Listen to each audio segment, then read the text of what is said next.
Hai, Assalamualaikum warahmatullahi wabarakatuh. Bertemu lagi dengan saya, Beni Fadil, dalam channel kita Psikologi Jalanan. Hari ini dalam suasana hujan, hari ini hujan ya, untuk di kawasan Tangerang.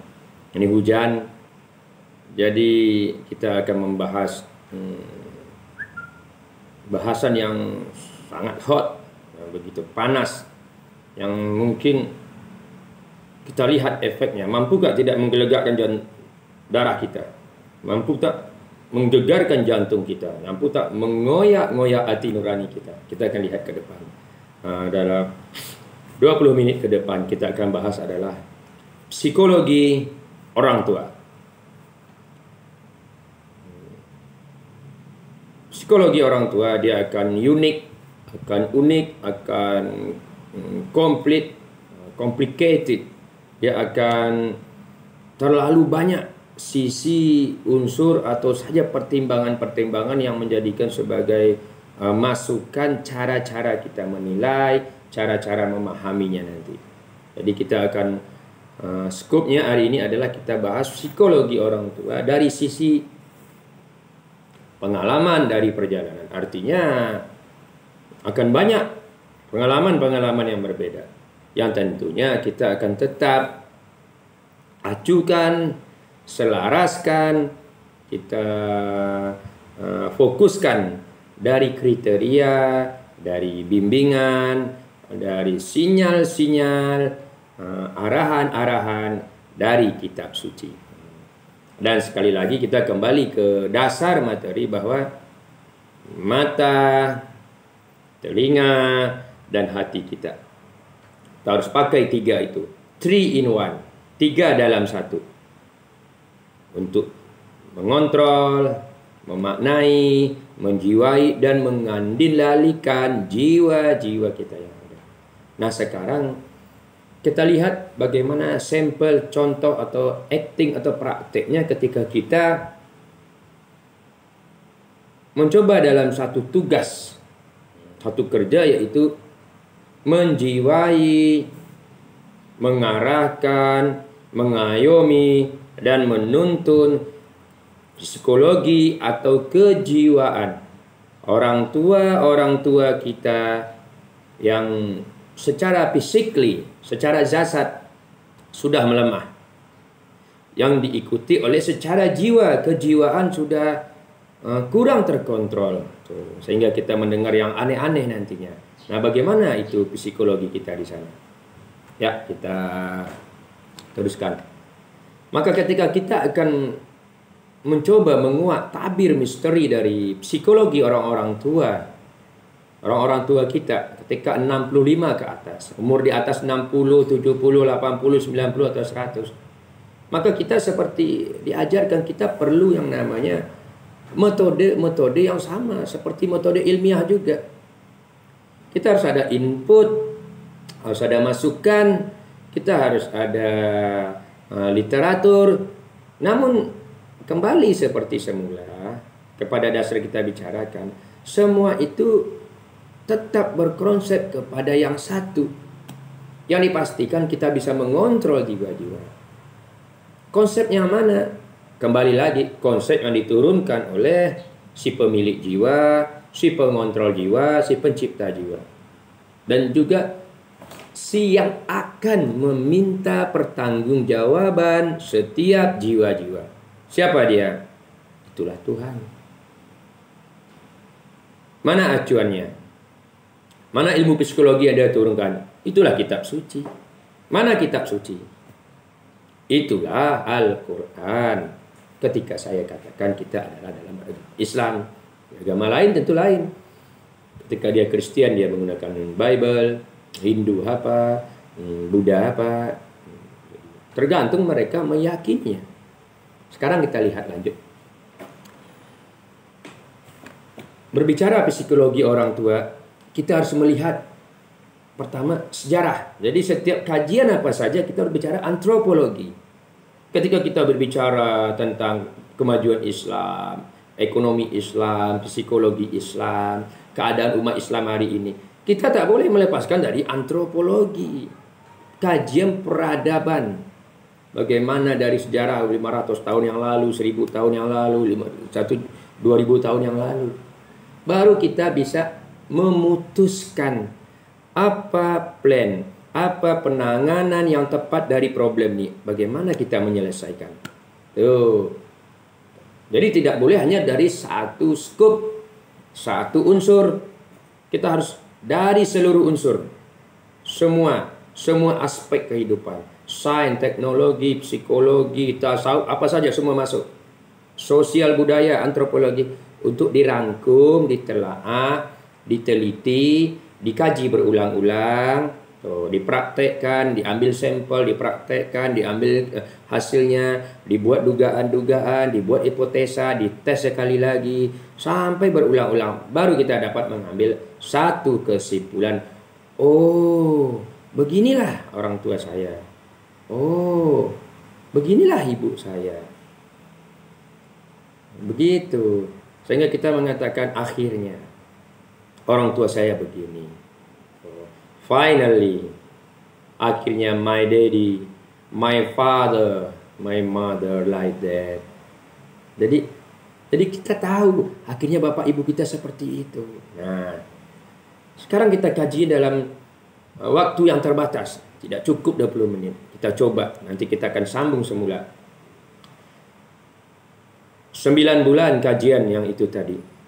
Ibu kita membawa beban kemana-mana. Bayi disimpan di dalam tabung spesial, yaitu dipanggil rahim. Makanya nama Tuhan pun kita menyebut nama Tuhan secara umum yang mendasar. Sebelum ada berdasarkan Maha Pemarah, Maha Pemurah, Maha Penyayang, Maha Kejam azabnya, Maha Pemberi rezeki, Maha Menghukum, Maha Berilmu. Banyak sifatnya. Ada yang merangkum semua itu secara umum. Bismillahirrahmanirrahim. Maha Pemurah dan Penyayang. Dan itu diterjemahkan dalam bentuk perwujudan, dinampakkan untuk orang awam saja. Ibu kita mempunyai rahim.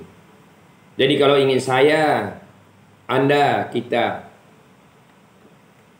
mengenal kasih sayang Tuhan, cobalah Anda, cobalah saya. Bayangkan 40 tahun yang lalu kita tidur di sebuah kantong di dalam perut ibu yang bernama rahim. Tiada beban, tiada keluh kesah. Tak pernah ketika ibu kita pergi ke sawah, kandungannya dititip, ditinggal di rumah karena berat. Tak pernah ibu kita karena pergi ke kebun, ke WC, kandungannya dilempar, diletak di bawah dipan. Pergi ke pasar, beratnya 1 kilo, 2 kilo, 3 kilo, 10 kilo, dia bawa terus kemana-mana. Tanpa pamrih. Itulah guys, ukuran pertama kasih sayang rahim. Tuh. Maka ketika Anda mempunyai istri Anda mengandung, kalau Anda tidak mempunyai rasa kasih sayang, tidak ada tersentuh batin Anda, tidak ada memudahkan kerja-kerja istri Anda, menolong dia dalam keadaan kesusahan, patut dipertanyakan kasih sayang Anda sekarang ini seperti apa. Patut dipertanyakan receiver Anda, penangkap Anda, antena Anda, mata, telinga dan hati, sejauh mana kerusakannya. Dalam guys. Makanya kita kata terlalu dalam, larinya ke oke. Setelah orang tua membesarkan kita dalam sekian lama, lalu kemudian hujan badai, tertidur kesakitan, perut melintir, perut sakit, kadang kandungan berputar, anak menendang, kecapean, kerja ke sawah, mereka tetap berbuat. Padahal ketika akan melahirkan, setiap orang tua ada rasa was-was. Kalau melahirkan nanti, apakah saya mati? Apakah bayi saya mati? Apakah saya hidup? Atau bayi saya hidup? Tanyalah siapapun orang tua, siapapun perempuan.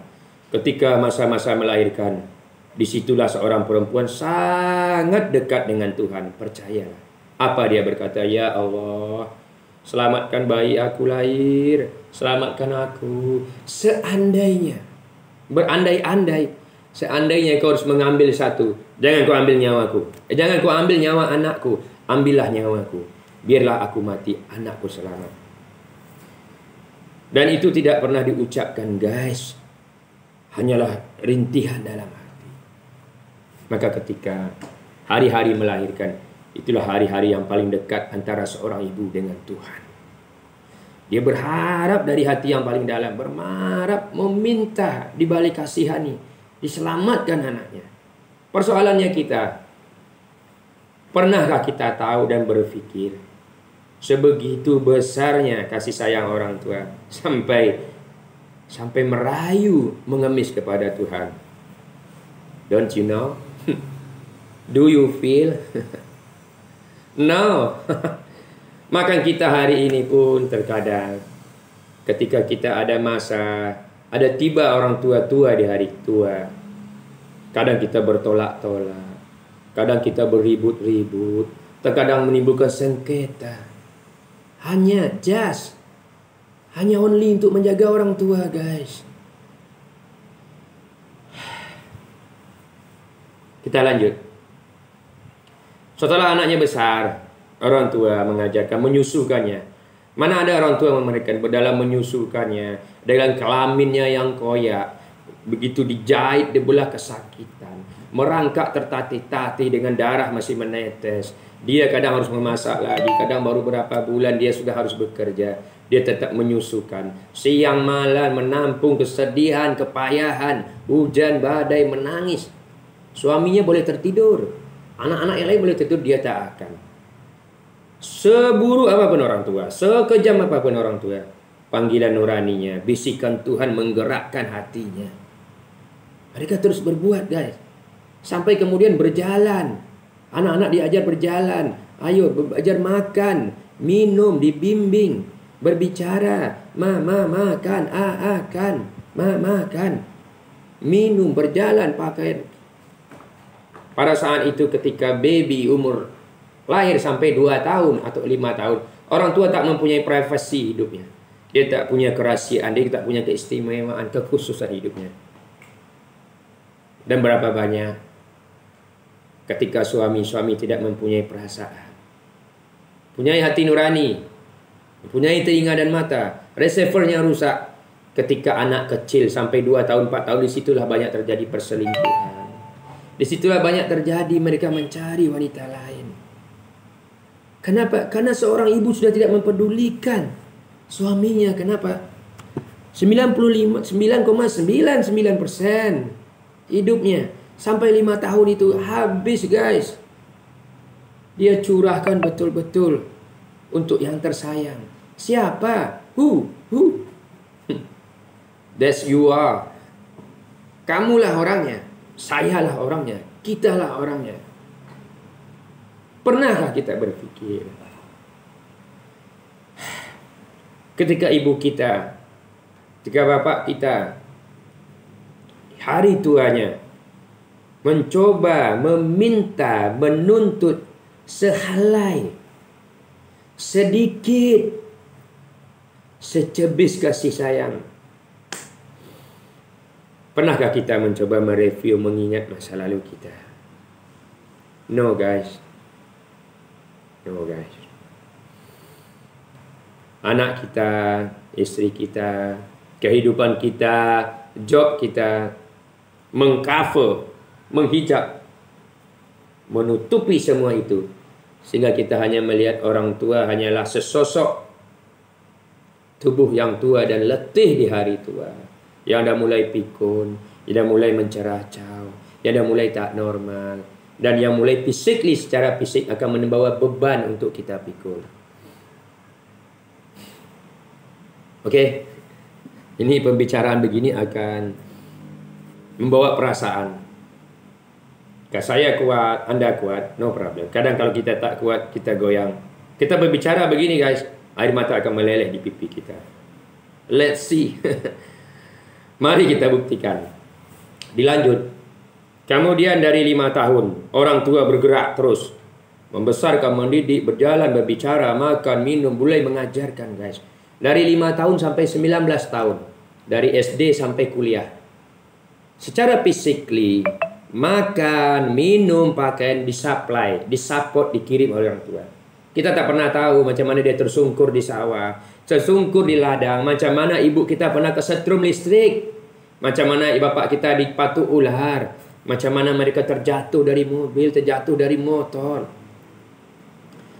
Kita tak pernah membayangkan, memahami, mengenali itu semua untuk dijadikan suatu renungan betapa besarnya pengorbanan mereka.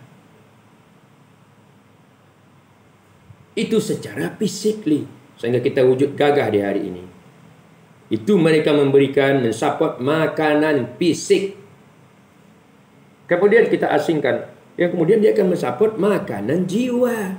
Secara rohani mereka juga mensuplai, mengisi. Mulailah orang tua mengajarkan kejujuran, mengajarkan ketegasan hidup, mengajarkan berani bekerja, tanggung jawab. Memang kita dipaksa ke sawah, dipaksa ke ladang, dipaksa berdagang bantu orang tua, dipaksa mengurus adik-adik, dipaksa. Itu adalah bagian dari pelajaran learning in University of Life. Hidup di alam semesta. Kalau kita katakan itulah Universitas Kawah Chandra di muka. Kita dilempari kaca, beling, batu, jarum, racun, supaya keluar dari kawah candra di muka, dari gunung berapi, bisa menjadi Gatot Kaca, Gotot Koco.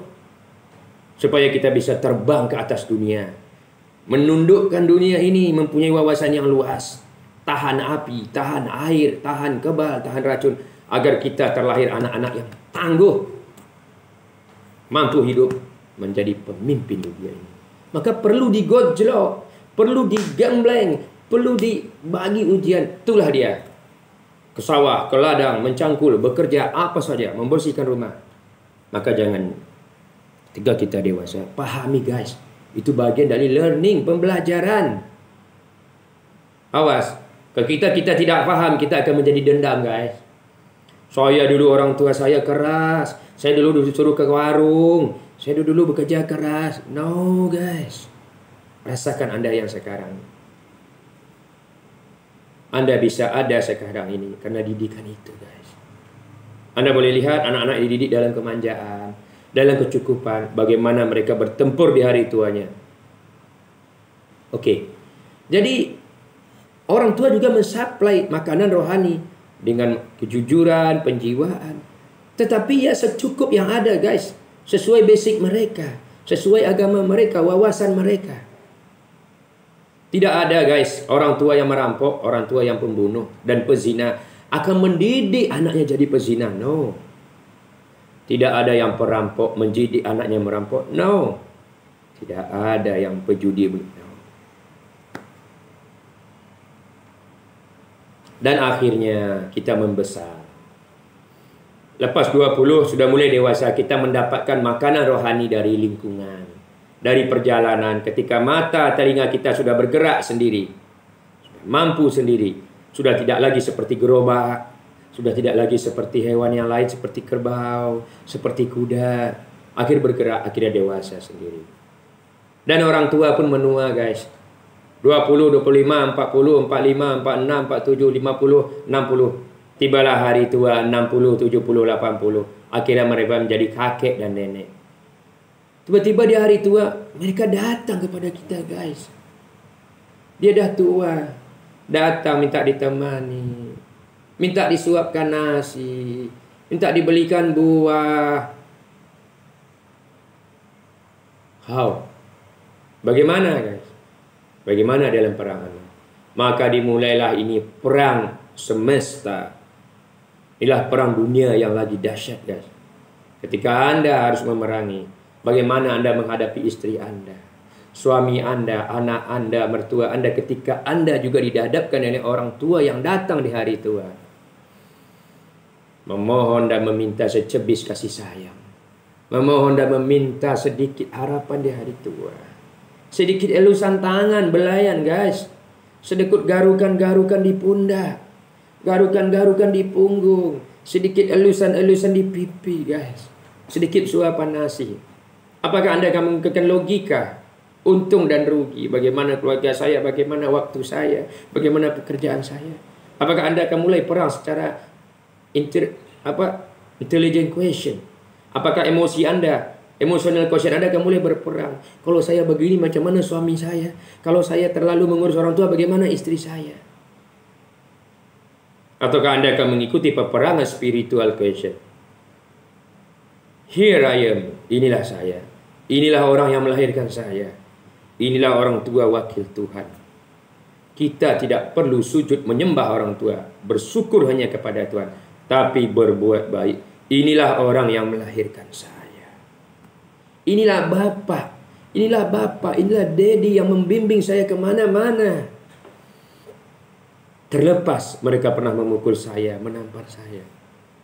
Maka peperangan spiritual itu, Anda mau pilih mana? Itu akan datang, guys. Maka ketika menghadapi orang tua, ilmu sehebat apapun, S1, S2, S3, ilmu jiwa, ilmu ini, ilmu itu, ilmu literatur, ilmu dari lapangan, bekerja di lapangan, kaya di lapangan, pandai di lapangan, semua guys tidak cukup untuk menunjukkan Anda akan mampu menjalani ujian paling berat ini. Kenapa? Karena yang tertinggi nanti adalah channel Anda, antena Anda, mata, telinga, dan hati. Itu juga akhirnya yang akan memutuskan bagaimana Anda menyikapi orang tua. Mari kita lihat sampel. Kita akan melalui masa-masa bagaimana dia minta dibelikan apel, dibelikan mangga, dibelikan rambutan, dibelikan baju-baju yang baru. Akan ada masa dia akan bercerita tentang kisah lalunya. Dia jatuh, dia kesetrum, dia terguling. Akan teringatkan cerita bagaimana dia berhutang ke sana kemari. Berapa waktu Anda, berapa waktu saya yang kita punya untuk mereka, guys? Dan ketika mereka bercerita emosi, berapa emosi kita yang sanggup menampung emosi mereka masuk ke sini, guys. Dan ketika mereka mulai pikun, terkadang-kadang ada di luar kawalan, mereka bercarut-carut, guys, memekik-mekik, dan berbagai tadi. Anda boleh lihat sendiri kejiwaan orang tua yang ada. Orang tua kita sendiri, mertua kita sendiri. Nah, bagaimana Anda menyelesaikannya? Maka mata, telinga, dan hati, jika kita memang menggunakannya dengan tuntunan kitab suci, maka akan ada bisikan ilahi, guys. Hati akan menuntun jiwa kita sendiri. Jiwa akan menginstruksikan kontak, maka kita akan melayaninya. Mendidik orang tua seperti kita pertama, guys. Seperti bayi, kita akan memberikan dia makan, minum, menggendong, memandikan, mencebokkan, menyuapkan, mensolatkan, mendengar cerita, menasehati, menggembirakan, menampung sedih, semua all of that. Lalu kita juga akan melakukan pendidikan, akan mendidik jiwanya, meluruskan step by step. Bukannya harus, dengan orang tua harus taat, bersyukur, semua harus dengar. Jangan, guys. Jiwanya dah tak normal. Kembali ke zaman anak-anak. Anda harus luruskan. Persoalannya, bagaimana kita meluruskan jiwa orang tua? Bagaimana kita menenteramkan jiwanya? Kita sendiri, guys. Anda sendiri, saya sendiri. Kita sendiri tak kenal jiwa kita. Kita mata sendiri, mata kita buta. Telinga kita tuli. Hati kita beku. Jangankan orang tua. Anak, istri, suami, kita tak mampu mendengar cerita mereka. Kita tak mengenal jiwa mereka. How? Bagaimana mungkin kita mampu memberikan kasih sayang di saat yang terakhir kepada orang yang melahirkan dan mendidik kita, guys?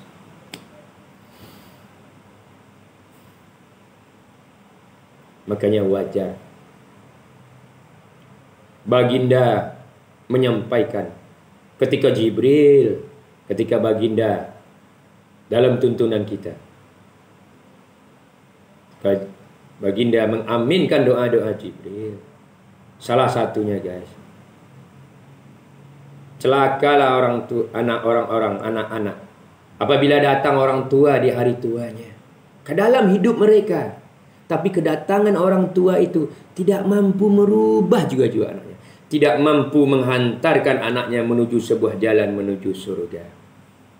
Artinya, ketika orang tua datang di dalam hidup kita, tak mampu mengubah psikologi kita, tak mampu membuka mata kita menjadi melihat, tak mampu menghilangkan ketulian mata kita, tak mampu mendobrak hati-hati yang beku, tidak merubah hidup kita kembali fitrah. Jadi ketika orang tua datang dalam hidupnya tidak mampu menuntunnya ke surga, bukan hanya surga di akhirat, guys. Tafsir itu dengan kejiwaan harus luas. Seluruh isi dunia, di dunia yang nyata dan di akhirat. Ternyata orang tua itu tak mampu. Malah ada orang tua yang dibuang ke panti asuhan. Ada yang ditinggal di tepi jalan, guys. Ada yang sengaja membawa orang tuanya ke mall, ke supermarket, ditinggal di sana, guys, menangis-nangis. Ada yang diletakkan di halte bus. Maka menghadapi ini semua, guys, bagaimana kejiwaan kita? Itu panjang nanti. Mari kita lihat. Prakteknya berbeda dengan ilmu dan kajian-kajian yang kita rasa hebat dan mampu berdasarkan pengalaman saintifik kita. S1, S2, S3, sarjana, dokter, insinyur, arsitek. Now, mari kita lihat. Apa yang akan terjadi jika Anda sebulan, 2 bulan, 3 bulan, setahun, 2 tahun, 3 tahun menggendong orang tua, mengangkatnya ke kursi roda, memandikan ia, memberikannya makanan, menyuapkan, menakai baju. Kita ambil satu sampel dia ketika mandi, guys. Setelah kita gendong ketika mandi, kita siram kepalanya dengan air. Apa yang akan terjadi, guys? Dia akan berteriak, dingin, dingin. Mungkin umurnya 85 atau 100, guys. Dingin, sudahlah. Maka kita akan berkata, lah tadi minta mandi, sekarang udah disiram, dingin. Maka ketika kita dingin, kita biasa, guys. Kita mungkin dapat perasaan, orang tua ini kita mau cepat lambat nih, habiskan waktuku. Tapi ketika kita mulai menyabun, guys, menyabuni kepala, menyabuni telinga, lalu tiba-tiba kita menyabuni dada bapak kita, berhenti tangan di sana, guys.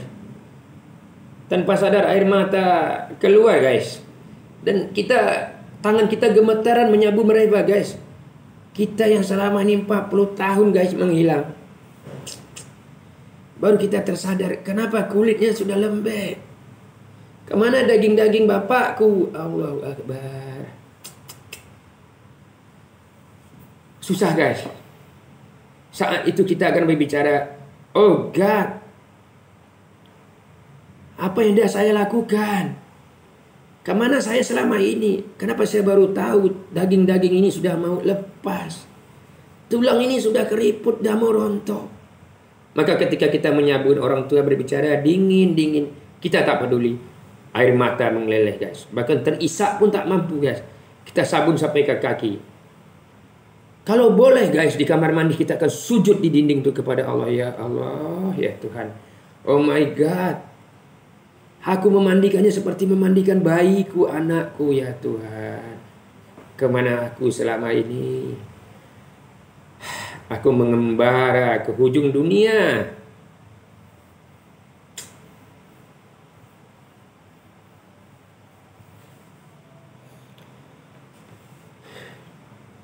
Lalu setelah kita sabunkan, guys, kita sabunkan, lalu kita mulai menggosok. Dia masih menggigil. Maka keluarlah bait, guys. Tidak dipaksa, keluar nyanyi dari mulut kita sambil menggosok kepalanya itu, guys. Setelah disebut, indung, indung, kepala lindung, hujan diudi di sini mendung, anak siapa pakai kerudung, mata melihat, kaki tersandung, lahau. Sampai selesai mandi, keluar sendiri lantunan nyanyi. Karena nyanyi itu yang kita nyanyikan untuk anak-anak kita. Setelah kita nyanyikan, guys, setelah kita lapkan, kita gendong dengan air mata tetap bercucuran, kita pasangkan pampers, kita angkat, kita letakkan di kursi roda, kita solat, kita pakaikan baju, kita suapkan makanan, kemudian kita dampingi solat berjamaah. Selesai dia makan, guys, kita jadi diam saja. Pengalaman yang pertama, first, mengawali, guys, Berbeda selanjutnya. Setelah selesai menghabiskan waktu 1 jam, keletihan secara jasad, physically. Karena mereka juga berat bebannya tuh guys. Kadang-kadang orang tua 50 sampai 70 kg. Tetapi itu keletihan fisik no problem. Yang paling dahsyat guys, keletihan jiwa. Hanya sesosok onggokan tubuh itu sudah mampu menghantam jiwa kita. Apa yang telah Anda buat untuk orang tua Anda? Apa bakti suci yang Anda katakan? Baru di saat itu kepala itu sujud kepada Tuhan. Bukan kepala yang ini guys. Isinya, isi hati merendah. Akhirnya kita akan keluar rumah, duduk di depan beranda rumah. Termenung, air mata tetap mengalir. Oh Tuhan. Thanks God. Thanks ya Allah. Terima kasih ya Tuhan. Telah mengilhamkan saya, mengilhamkanku pulang merawat orang tuaku. Karena inilah surga. Ya, dulu guys. Kita akan sambung di selanjutnya. Karena ini memakan sudah 30 menit. Dari intinya. Kembali. Gunakan mata. Gunakan telinga. Gunakan hati. Akan menuntun di perjalanan. Dan Anda. Jangan pernah menyesal. Jangan pernah marah. Jangan pernah merasa rugi di setiap berbuat kebaikan. Ya, jika ada kebenaran semata-mata dari Allah, dari Tuhan. Jangan ragu. Itu adalah panduan dari kitab suci, dari suara Tuhan. Sampaikan kepada orang lain. Don't care. Tidak peduli apakah Anda subscribe atau tidak. Setiap Anda menyampaikan kebaikan kepada orang lain, itu adalah subscribe. Subscribe untuk kehidupan anak cucu saya di hari kemudian. Tuh. Yang kedua, jika ada kesalahan tetap akan kami sempurnakan di lain kesempatan. Itu murni kesalahan kita. Dan jika ada yang menyakitkan, masukkan kuping kiri, keluarkan di kuping kanan. Oke guys, kita jumpa lagi dari yang lagi hot, yang lagi hangat nanti. Psikologi orang tua. Ya, wassalam, sampai jumpa.